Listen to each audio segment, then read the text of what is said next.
Buenas tardes. Vamos a hablar hoy de las heridas producidas por las armas de fuego. Este tema es un poco extenso, así que lo he dividido en 4 partes. Vamos a hablar hoy de la primera parte. Vamos a hablar de lo más general. Esta imagen que ustedes observan acá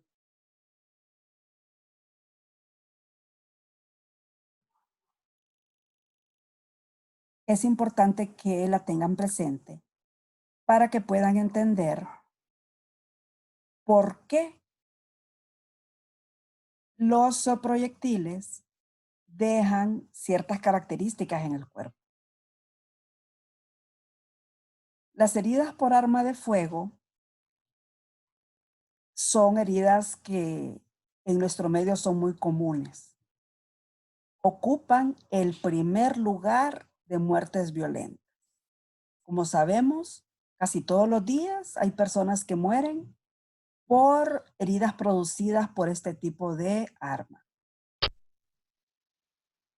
Los proyectiles en general, como son objetos que no tienen filo y algunos son redondeados o semirredondeados, las lesiones que producen son clasificadas como heridas contusas, pero las características que estos objetos van a causar en el cuerpo tienen sus características propias, es decir, que no vamos a confundir una herida producida por un proyectil con una herida producida por una piedra, ni una herida producida por un bate, por ejemplo. Al igual que todas las lesiones producidas por mecanismo de contusión, el grado, la severidad de la lesión va a depender de la energía cinética.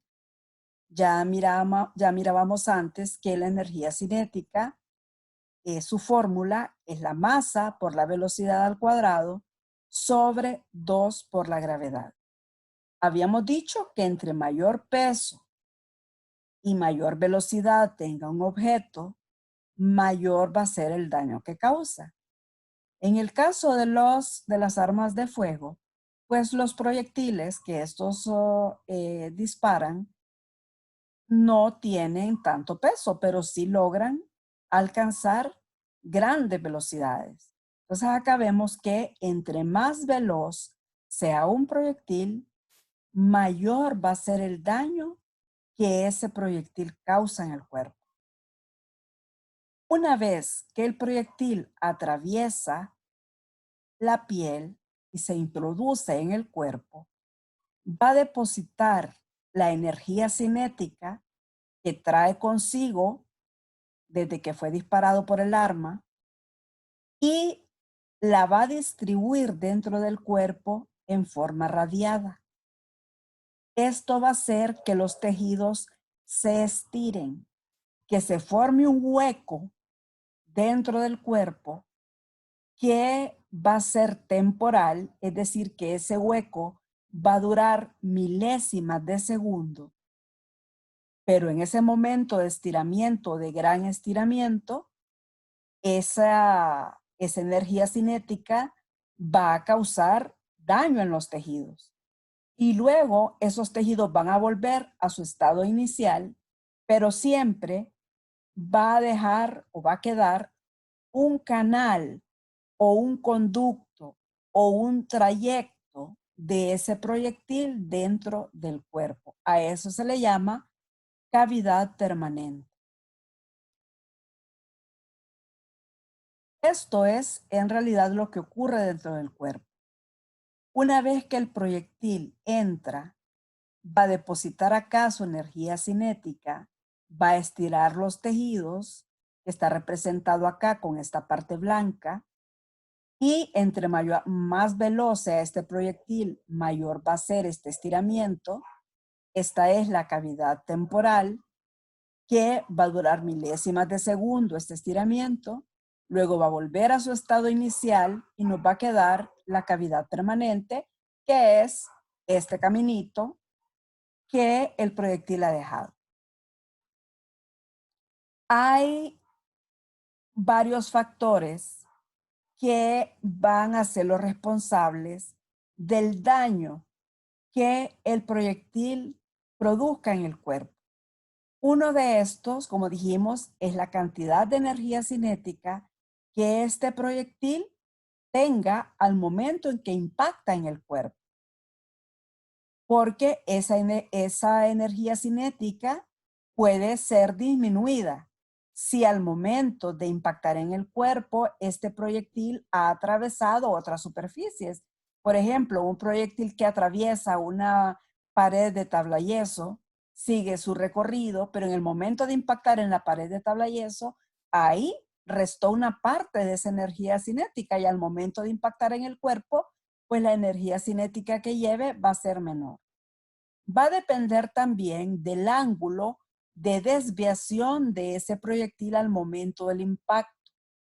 Va a depender de el propio proyectil, del calibre, de su configuración y del material con que este proyectil esté hecho. Y también va a depender de la parte del cuerpo que sea dañada, de la densidad, de la fuerza y de la resistencia o de la elasticidad que los tejidos tengan. Entre menos elasticidad tenga un tejido, pues va a ser más fácil que ese tejido sea atravesado por ese proyectil. En general, las heridas por proyectil de arma de fuego las vamos a dividir en heridas producidas por proyectil simple y heridas producidas por proyectil compuesto. ¿Qué significa esto? Los proyectiles simples son los que salen uno a uno del cañón del arma. Aunque se trate de un arma automática o semiautomática, donde al accionar el gatillo salen varios disparos, no salen al mismo tiempo, van a salir uno tras otro. Pues todos estos son proyectiles simples. Dentro de estos proyectiles simples tenemos proyectiles de baja velocidad y proyectiles de alta velocidad. ¿A qué nos referimos con esto? Los proyectiles de alta velocidad van a ser los que viajan a una velocidad mayor a la velocidad del sonido y los proyectiles de baja velocidad son los que viajan a velocidades inferiores a la velocidad del sonido. ¿Y cuál es la velocidad del sonido? Pues es 343 metros por segundo. Quiere decir que los proyectiles que viajan a menos de 343 metros por segundo son de baja velocidad y los que alcanzan velocidades superiores a los 343 metros por segundo son de alta velocidad. Cuando hablamos de proyectiles compuestos, aquí sí, son los proyectiles que salen a la vez en un solo disparo. Aquí vamos a hablar de las escopetas y las chimbas. Las chimbas son armas de fabricación casera que utilizan la misma munición de la escopeta. La munición de la escopeta el cartucho de la escopeta es un cilindro plástico que en su interior puede contener perdigones, que son esferas pequeñitas, o puede contener postas, que son esferas metálicas de mayor tamaño. Todos estos son proyectiles simples. Quiere decir que son proyectiles que salen uno a uno del arma. Ustedes pueden ver acá que hay proyectiles simples de diferente forma y tamaño. En realidad la bala únicamente es la parte superior. Toda esta parte dorada, esta parte color bronce, Este es el casquillo que contiene pólvora.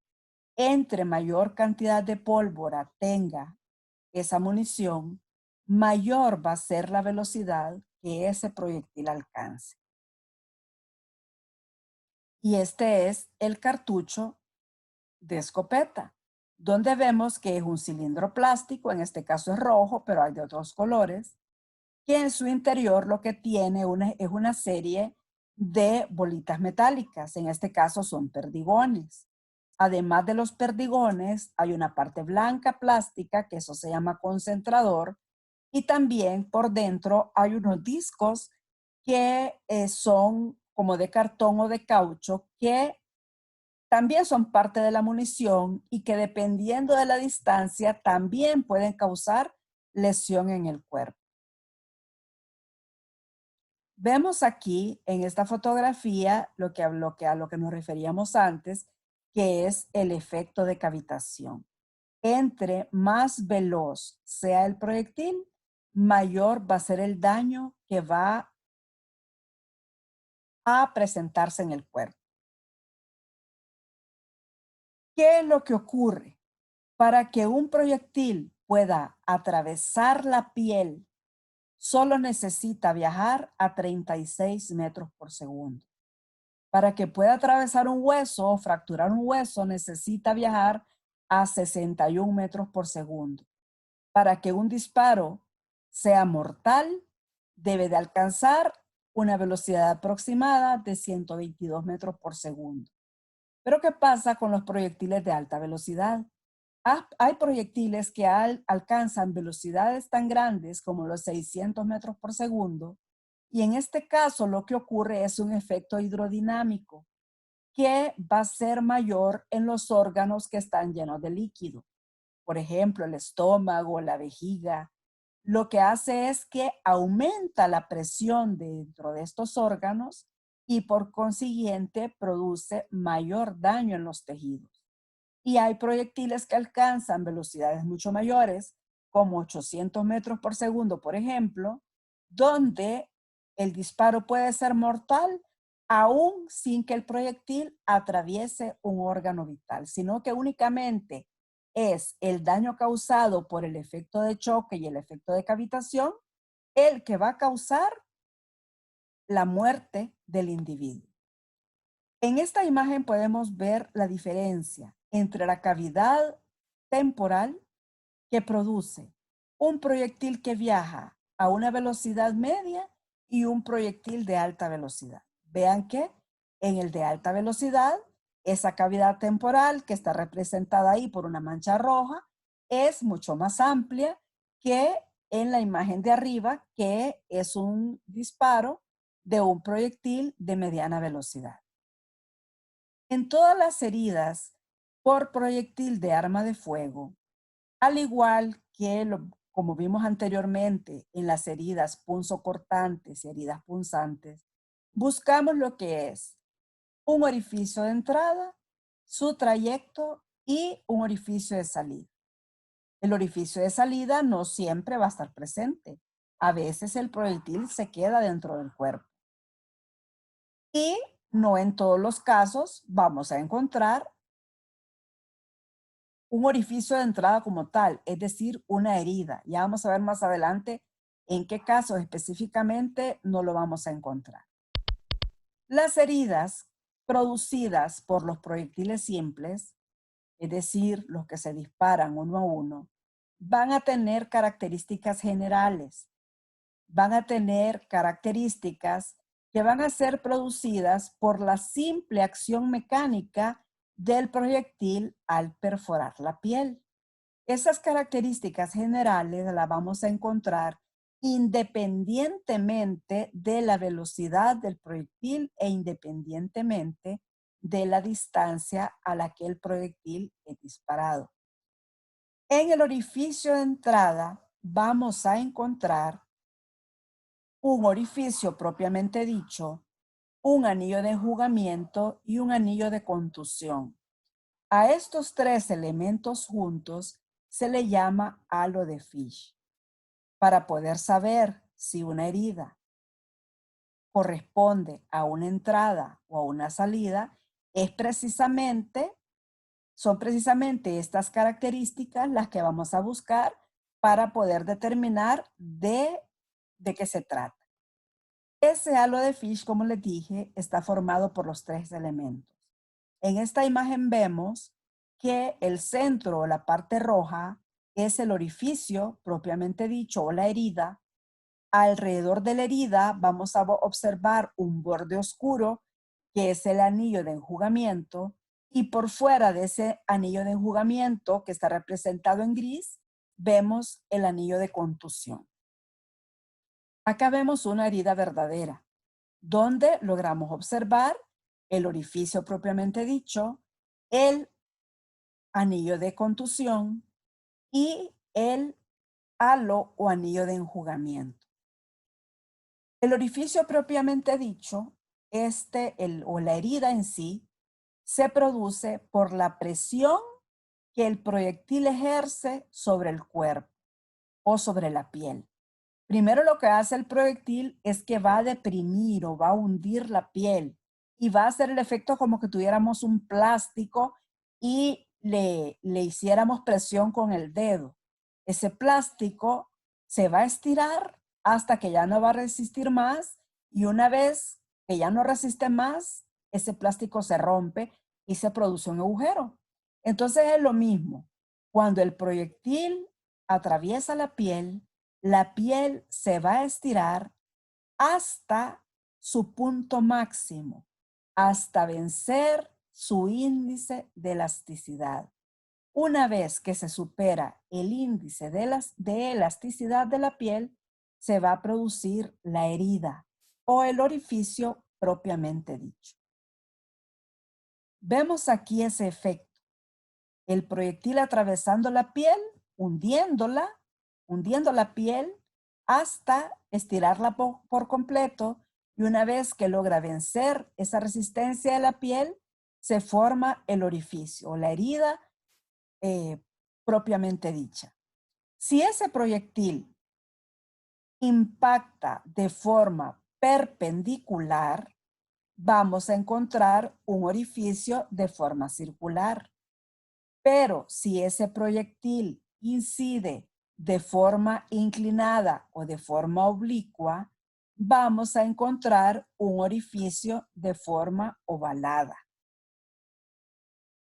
Luego vemos el anillo de enjugamiento. Se llama enjugamiento porque el proyectil se enjuga o se limpia sobre la piel. Este anillo de enjugamiento, que lo vamos a encontrar en el borde del orificio propiamente dicho, lo vamos a ver cuando el proyectil penetra sobre la piel desnuda.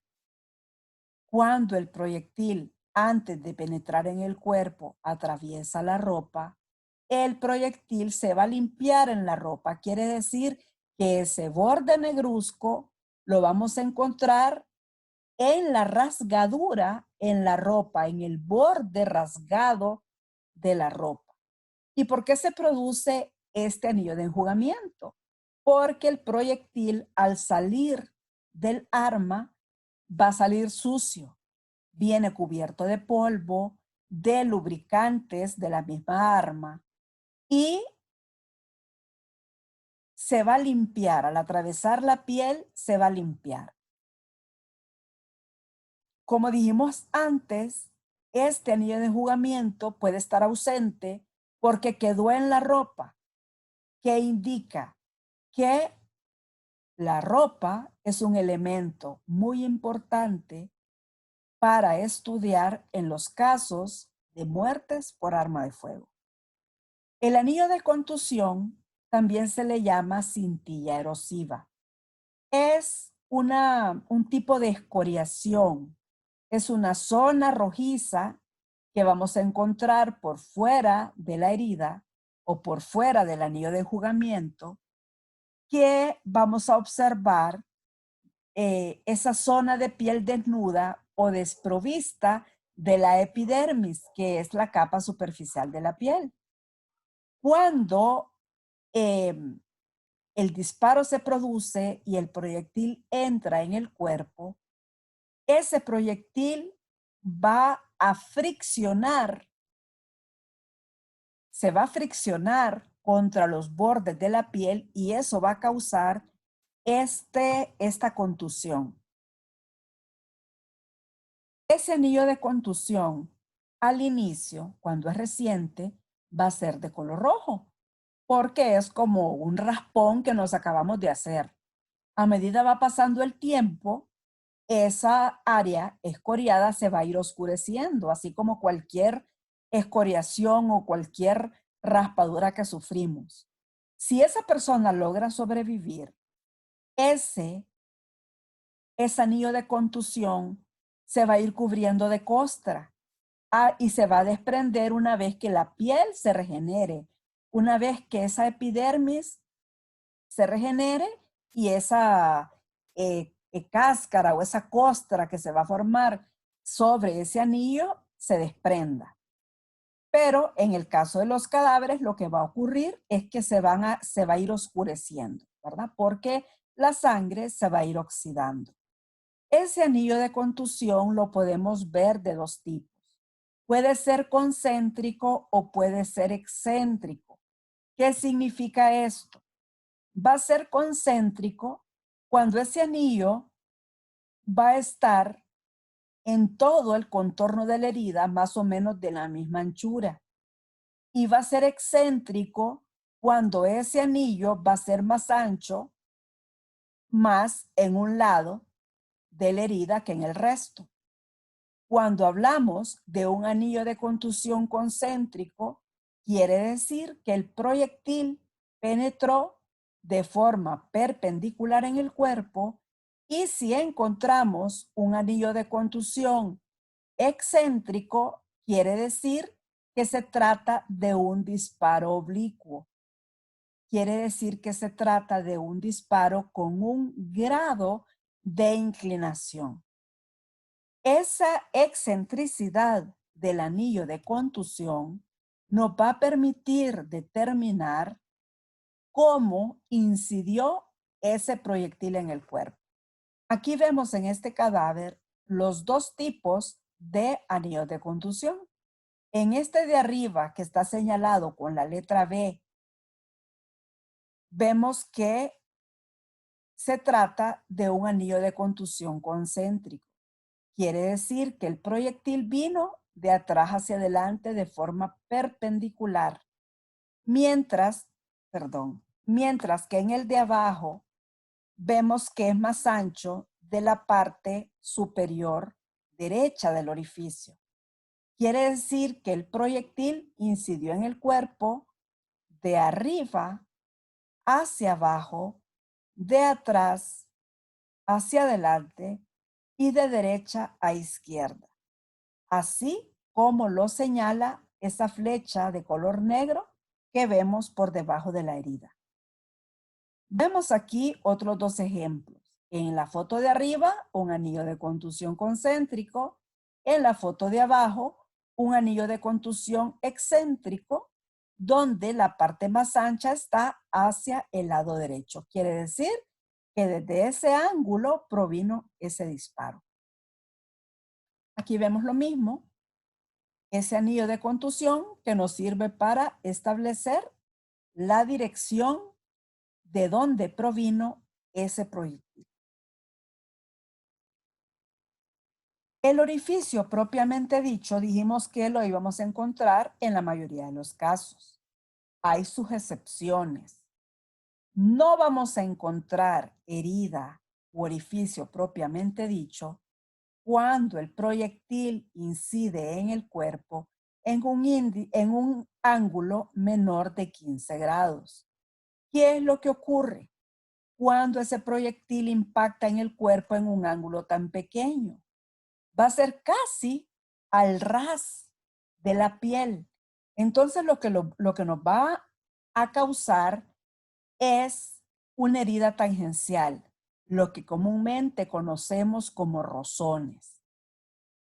Y tampoco vamos a encontrar el orificio propiamente dicho cuando el proyectil penetra en el cuerpo por orificios naturales, es decir, cuando penetra por las fosas nasales, cuando penetra por los conductos auditivos o por los oídos, cuando penetra por la vagina, en algunos casos cuando penetra por la boca.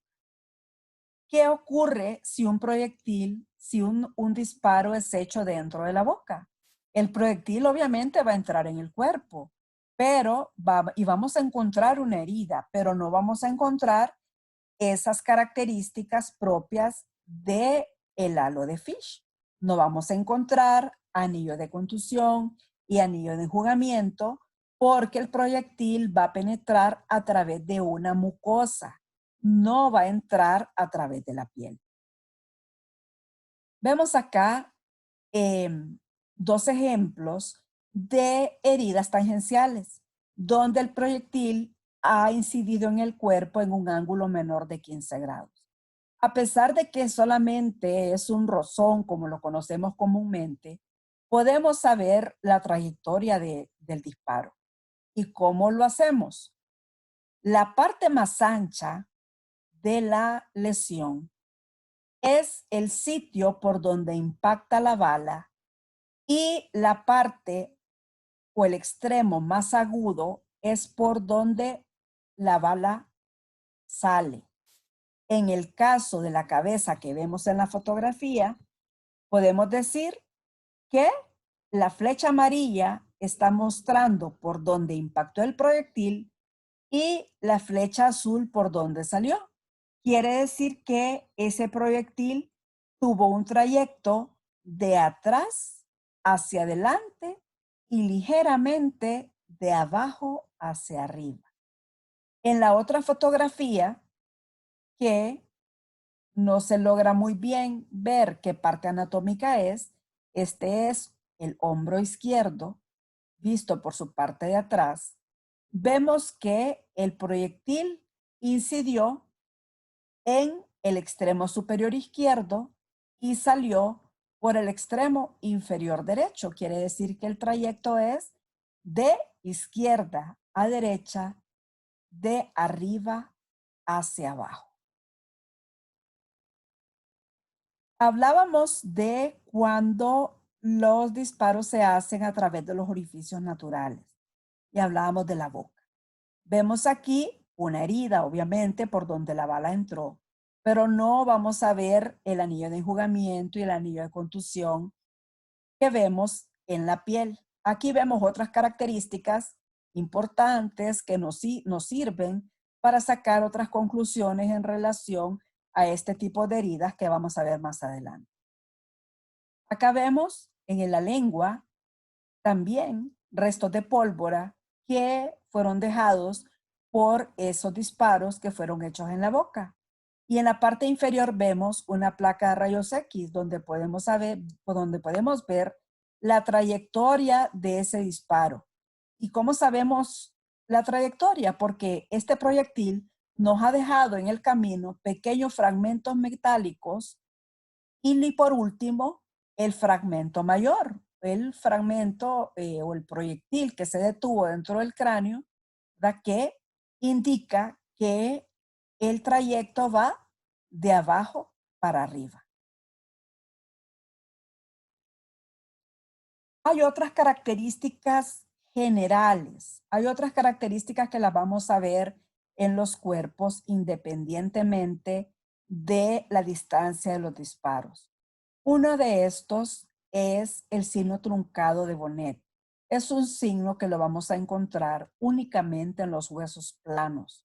Los huesos de la cabeza son huesos planos, a pesar de que al unirse entre sí, pues van a formar una cavidad, ¿verdad?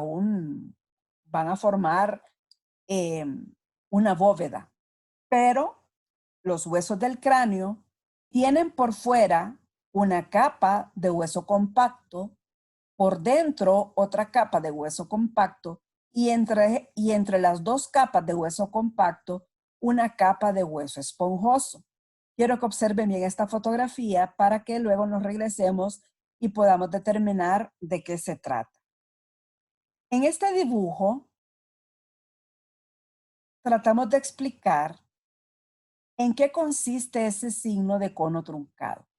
¿Por qué se llama así? Porque lo que produce el disparo es un cono. ¿Ven? Que esta es la bala que entra en el cráneo y forma una imagen en forma de cono, donde por fuera, aquí donde dice tabla externa o capa externa del cráneo, vamos a observar un orificio, una fractura de forma circular, y por dentro vamos a observar un desprendimiento de mayor tamaño, donde a través de él vamos a poder observar el hueso esponjoso. Si ese proyectil cruza el cráneo, atraviesa el cerebro y sale por el lado contrario de la cabeza, va a ser el mismo efecto. Va en la capa interna, va a producir un orificio circular y va a desprender el hueso hacia afuera. Quiere decir que el orificio va a ser de forma pequeña y circular por dentro y va a ser más amplio en la parte de afuera, y es a través de ese orificio donde vamos a ver ese hueso esponjoso.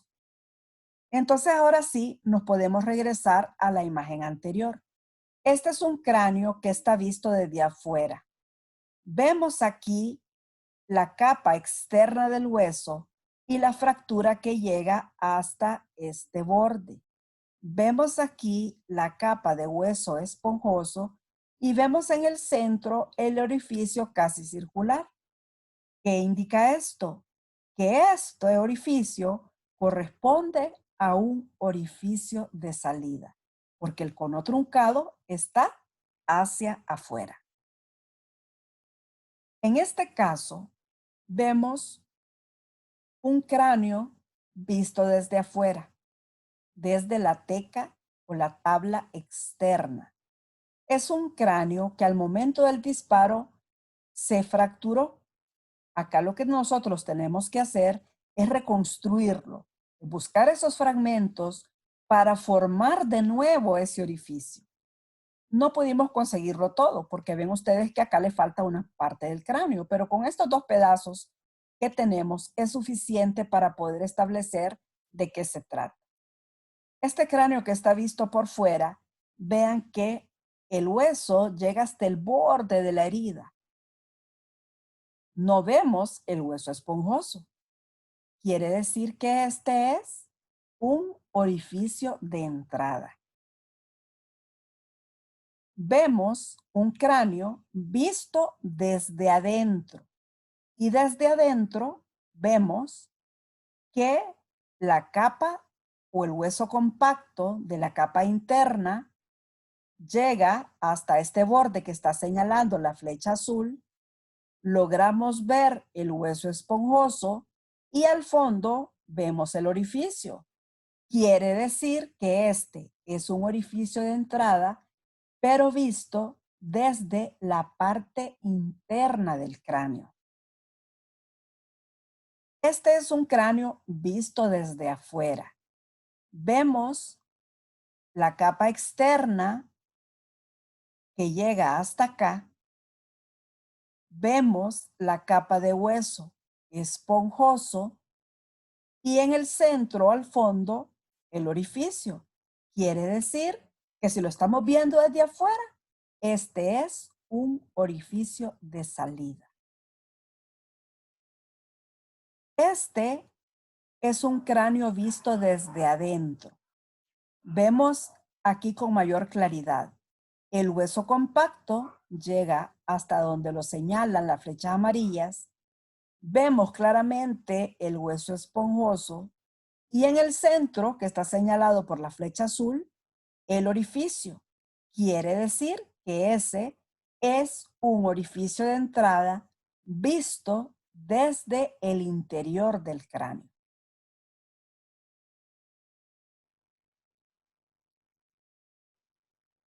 Ok, esta es la primera parte de las heridas por arma de fuego.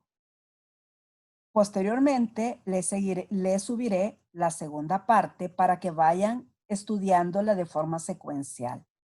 Quiero que si tienen alguna duda en relación a este tema, a través del WhatsApp me lo hagan saber para poderles responder y poderles aclarar todas esas dudas que se les presenten. Gracias.